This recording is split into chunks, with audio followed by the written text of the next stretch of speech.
بسم اللہ الرحمن الرحیم۔ السلام علیکم معزز طلبہ کرام، آپ سب کیسے ہیں؟ آج ہم نور الانوار کے سبق نمبر 194 کو پڑھیں گے۔ آج کے ہمارے سبق کا عنوان ہے نکرہ کا خصوص پر ہونا،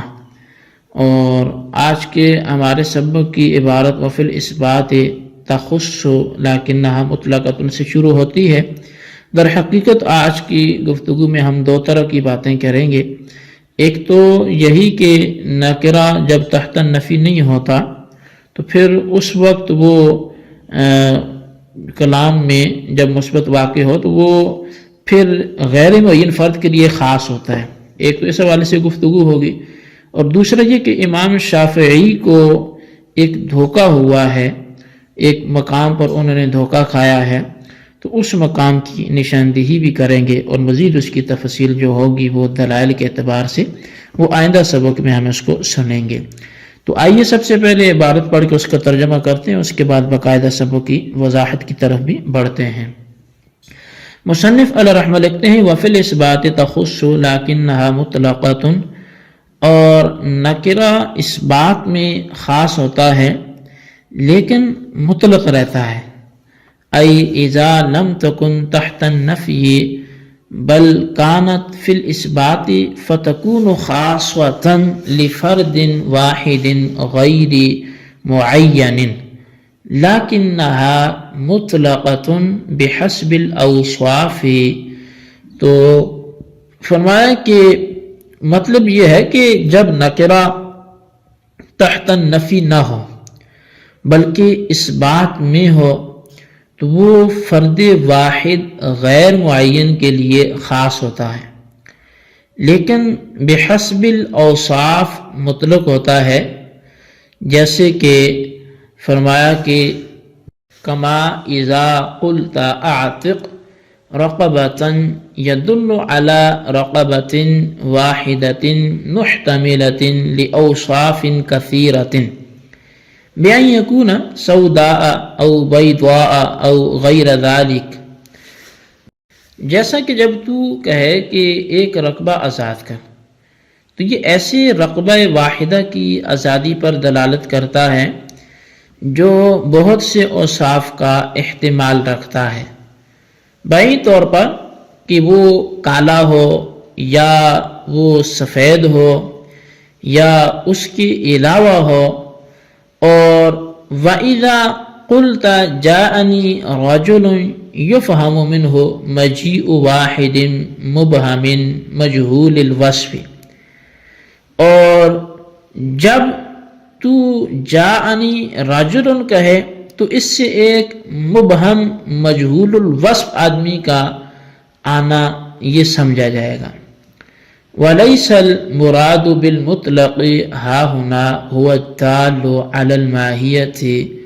مِنْ غَيْرِ دَلَالَةٍ عَلَى الْوَحْدَةِ وَالْكَثْرَةِ بَلْ هِيَ الدَّالَّةُ عَلَى الْوَحْدَةِ مِنْ غَيْرِ دَلَالَةٍ عَلَى تَعَيُّنِ الْأَوْصَافِ، وَهَذَا هُوَ الَّذِي غَرَّ الشَّافِعِيُّ فِي ظَنِّهَا عَامَةً وَهُوَ مَعْنَى قَوْلِهِ۔ اور فرمایا کہ یہاں مطلق سے مراد وہ نہیں ہے جو وحدت اور کثرت پر دلالت کیے بغیر ماہیت پر دلالت کرے، بلکہ وہ نکرہ مراد ہے جو تعین اوصاف پر دلالت کیے بغیر وحدت پر دلالت کرے۔ اور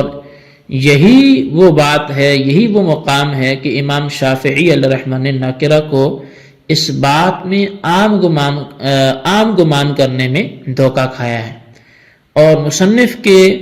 اگلے قول کا بھی یہی مطلب ہے جو اس کے بعد آ رہا ہے۔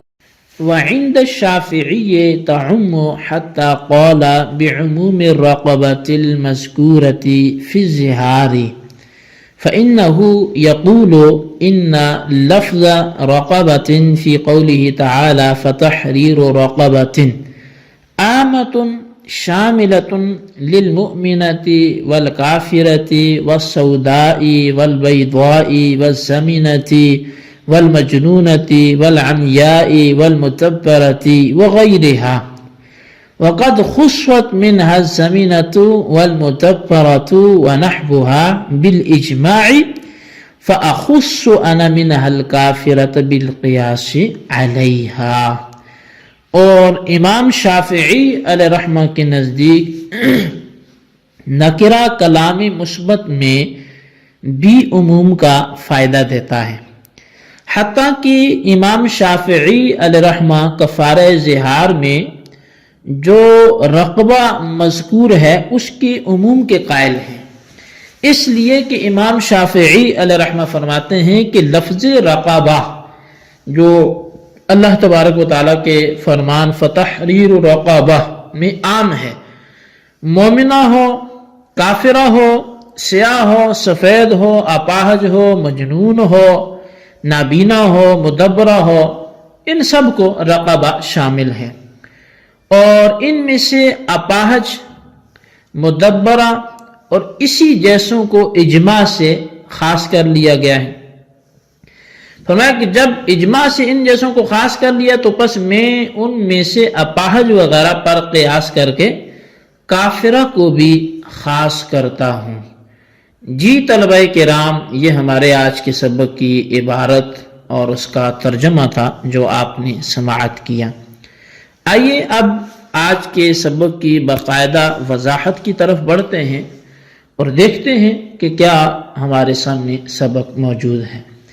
مصنف نے فرمایا کہ نکرہ اگر تحت نفی واقع ہو، چونکہ دو باتیں ہم نے کرنی ہیں تو پہلی بات شروع کرتے ہیں کہ نکرہ اگر تحت نفی واقع ہو بلکہ کلام مثبت میں واقع ہو، تو یعنی نکرہ اگر تحت نفی واقع نہ ہو بلکہ کلام مثبت میں واقع ہو تو وہ ایک غیر معین فرد کے لیے خاص ہوگا، یعنی اس میں عموم نہیں ہوگا بلکہ خصوص ہوگا، لیکن وہ اوصاف کے اعتبار سے مطلق ہوگا۔ مثال کے طور پر اگر کسی نے اعتق رقبتن کہا تو اس سے رقبہ واحدہ کی آزادی مراد ہوگی، البتہ بہت سے اوصاف کا احتمال ہوگا، یعنی وہ رقبہ کالا بھی ہو سکتا ہے، غلام رقبہ سے مراد، یا افرمایا کہ وہ کالا بھی ہو سکتا ہے، گورا بھی ہو سکتا ہے، عالم بھی ہو سکتا ہے، جاہل بھی ہو سکتا ہے، کسی بھی پیشے سے ہو سکتا ہے۔ اسی طرح اگر کسی نے جاءنی رجل کہا تو اس سے ایک ایسے غیر معین رجل کی آمد مراد ہوگی جس کے اوصاف مجہول ہوں، اور جیسے اللہ تعالیٰ کا فرمان ان تذبحوا بقرہ میں ایسی بقرہ واحدہ کا ذبح کرنا مراد ہے جس کے اوصاف معلوم نہیں ہیں۔ اب شارح فرماتے ہیں کہ متن میں نکرہ کے مطلق ہونے سے یہ مراد نہیں ہے کہ وہ وحدت اور کثرت پر دلالت کیے بغیر ماہیت اور حقیقت پر دلالت کرنے والا ہو، جیسا کہ بسا اوقات اصول میں حقیقت من حیث ہی پر مطلق کا لفظ بولا جاتا ہے، بلکہ یہاں مطلق سے مراد یہ ہے کہ نکرہ کلام مثبت میں تعین اوصاف پر دلالت کیے بغیر وحدت پر دلالت کرنے والا ہو، یعنی نکرہ دلالت تو ایک ہی پر کرے گا مگر اس کے اوصاف مجہول ہوں گے۔ حضرت امام شافعی علیہ رحمہ کو نکرہ کے کلام مثبت میں عام ہونے کا دھوکہ اسی لفظ مطلق سے ہوا ہے، اور یہی مصنف کی اگلی عبارت کا مطلب بھی بنتا ہے۔ وعند الشافعیہ سے مصنف کی اگلی عبارت شروع ہوتی ہے، اور مصنف نے فرمایا کہ امام شافعی کے نزدیک نکرہ کلام مثبت میں بھی عموم کا فائدہ دیتا ہے۔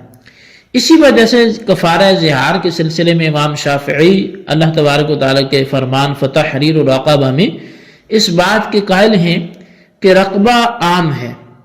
جو مومن، کافر، اپاہج، کالے، سفید، نابینا، مدبر وغیرہ سب کو شامل ہے، لیکن مدبر اور اپاہج، مقطوع الیدین